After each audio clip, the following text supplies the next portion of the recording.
In this video, I'm going to teach you how to use Draw.io for network diagram. So in order to do that, you first need to head over to drawio.com, and then from in there, you can see this.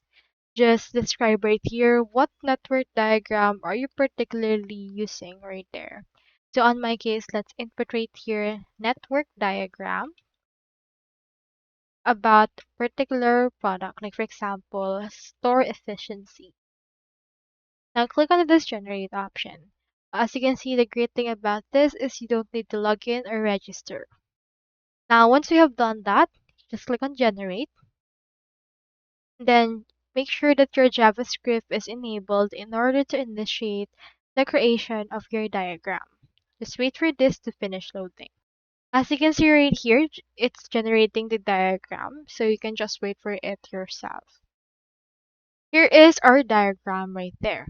So as you can see, it's been generated by AI and you can still edit it however you want it to be.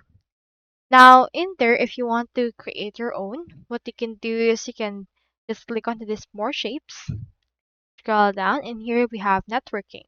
You can add either Alibaba, AWS, Azure, Cisco, Dynamics, Google Cloud, as well as a lot more options right here.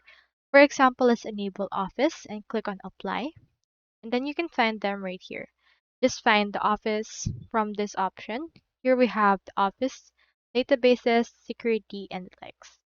I'll choose Office sites, and it will give me these icons that I can actually use and create and connect to my actual diagram right there. So just proceed to edit it however you want it to be, and it will be added or secured already into this part. So that's all there is today, and I hope this video actually helped you out with everything that you need.